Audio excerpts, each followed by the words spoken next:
இன்னொரு ஹதீஸில் வருது, நபி ஸல்லல்லாஹு அலைஹி வஸல்லம் அவர்கள் ரமலானுடைய கடைசி 10 முந்தைய நாட்களில் காட்டாத ஈடுபாட்டை வணக்கத்தில் காட்டுவாங்கன்னு சொல்லி. நம்ம நிலைமை என்னங்க, கடைசி 10 தான் இருக்கிறதும் சேர்ந்து போயிடுது. ஏன்னா கடைசி 10 பெண்கள் பொருட்கள் வாங்கிறது என்று கடைகளில் குழுமி நிற்கிறாங்க, கூட்டமாக நிற்கிறாங்க. கடைசி 10 தான் நாம் ஈதுக்கான தயாரிப்புங்கிற பேரில் வணக்கத்தில் காட்ட வேண்டிய ஆர்வங்கள் எல்லாம் அந்த பக்கம் நம்முடைய கவனம் போகுது. வாழ்க்கையில் இதுவரைக்கும் பல ரமலான் அப்படி ஆகி இருக்கலாம், ஆனால் இந்த ரமலான் அப்படி தவற விட்டுறாதீங்க. இந்த கடைசி 10 நாட்களை அதிகமாக நாம் இபாதத்தில் ஈடுபட முயற்சி செய்யணும். அல்லாஹ் தௌஃபீக் செய்யணும். யோசிச்சு பாருங்க, உலகத்தில் எவ்வளவு பகுதி நிம்மதியாக இப்போ நாம் தொழுத மாதிரி தொழ முடியுமா? யோசிச்சு பாருங்க.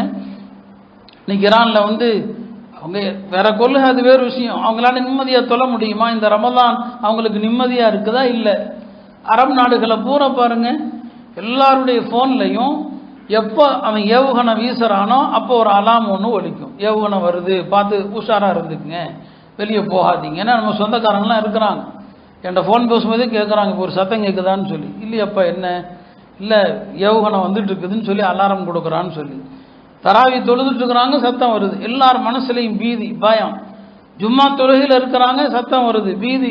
அப்போ எவ்வளவு பீதியில் அச்சத்தில் அவங்க இருக்கிறாங்க. அது மாதிரியான இந்த சூழலையா நம்ம இருக்கிற முதல்ல இதற்கு நன்றி செலுத்த வேண்டும்.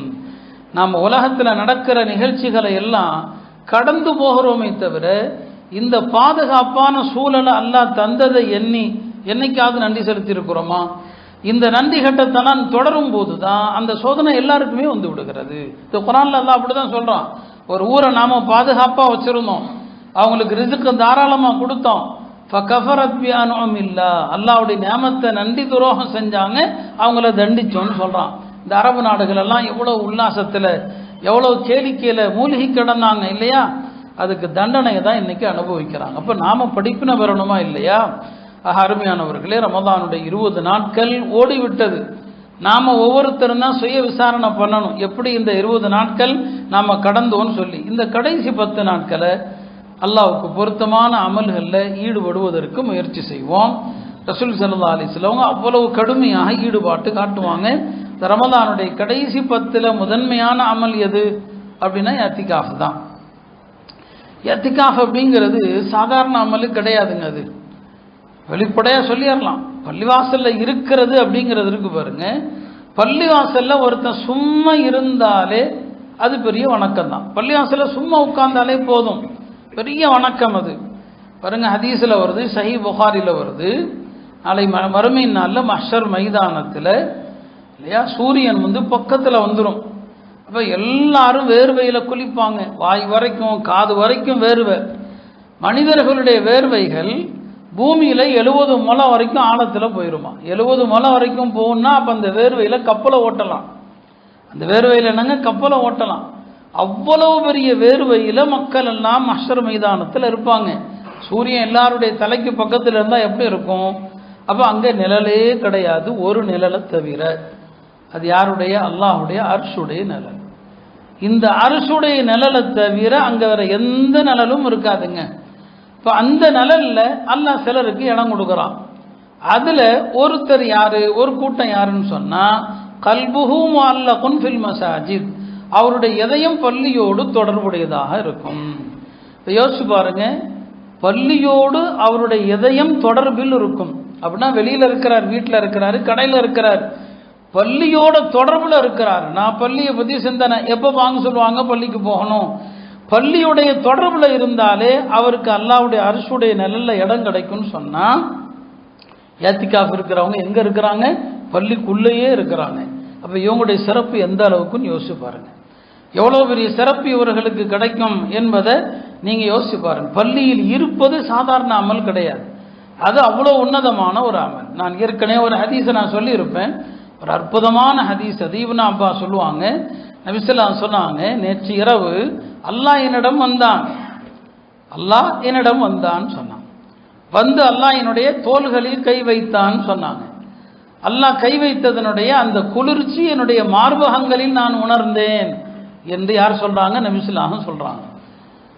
பிறகு நபி ஸல்லல்லாஹு அலைஹி வஸல்லம் அவங்கள்ட்ட அல்லாஹ் கேட்குறான், முஹம்மதே ஸல்லல்லாஹு அலைஹி வஸல்லம், வானவர்கள் பேசி கொண்டிருக்கிறார்கள் ஏதோ ஒரு விஷயமாக, அது என்னவென்று உங்களுக்கு தெரிகிறதான்னு கேட்குறாங்க. மாணவர்கள் பேசுறது தெரியுதான்னு சொல்லி. இப்போ நபிஸுல்லாஹ் சொல்கிறாங்க, இல்லை எனக்கு தெரியலன்னு சொல்லி. இப்போ அல்லாஹ் கை வைக்கிறான் மறுபடி.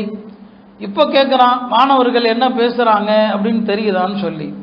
அல்லாஹ் கை வைத்ததும் நபிஸுல்லாஹ் அவங்களுக்கு வானலோகத்தில் உள்ள எல்லா விஷயங்களும் தெரியுது, எல்லாமே தெரியுது. இப்போ எனக்கு தெரியுது, பேசுறது தெரியுது. என்ன பேசுகிறாங்க அப்படின்னா, வானவர்கள் பாவ பரிகாரங்கள் குறித்து பேசுகிறாங்க. கஃபாரா, என்னென்ன அமல் செஞ்சால் பாவத்துக்கெல்லாம் பரிகாரம் அப்படிங்கிறத குறித்து பேசுகிறாங்க. அந்த பாவ பரிகாரத்தில் முதல் அமல் என்ன அப்படின்னு சொன்னால், அல் முக்ஸு ஃபில் மசாஜிதி, பள்ளிவாசலில் தங்கி இருப்பது. பள்ளியில் தங்கி இருந்தால் பாவங்களுக்கு பரிகாரம். பள்ளிவாசலுக்கு நடந்து வர்றது பாவங்களுக்கு பரிகாரம். பொதுவ நிரப்பமாக செய்வது பாவங்களுக்கு பரிகாரம். இப்போ பாவ பரிகாரத்தில் முதலாவது என்னங்க, அல் முக்ஸு ஃபில் மசாஜித். இங்கே பள்ளியில் உட்கார்ந்தாலே பாவங்கள் பரிகாரம் ஆகுது. இப்போ யாத்திகாஃபுக்கு தனியாக ஒரு நன்மையின் தேவையே கிடையாதுங்க. பள்ளிவாசலில் உட்கார்ந்துருக்கிறதே பாவத்தை பூரா அழித்து மாய்த்து விடும்னு சொல்லி. அதே மாதிரி தான் நபிஸுல்லாஹ் சொன்னாங்க, ஒரு மனிதர் ஃபர்து தொழுதுட்டாருங்க, பள்ளிவாசலில் உட்கார்ந்துருக்கிறார், சும்மா உட்காருங்க, பொதுவோடு உட்காருங்க.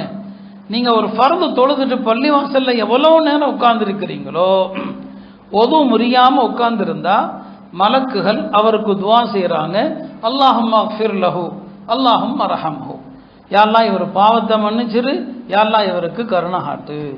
பாருங்க, பள்ளிவாசலில் சும்மா உட்கார்ந்துருந்தா, நீங்கள் குரான் ஓதாமல், நீங்கள் திக்ரு செய்யாமல் சும்மா தான் உட்காந்துருக்கீங்க. சும்மா உட்கார்ந்துருந்தாலே மலக்குகளுடைய துவா கிடைக்குது. ஏத்திகாஃபில் இருக்கிறதுக்கு இதை விட பெரிய சிறப்பு என்னங்க இருக்குது? அருமையானவர்களே, அவ்வளோ உன்னதமான ஒரு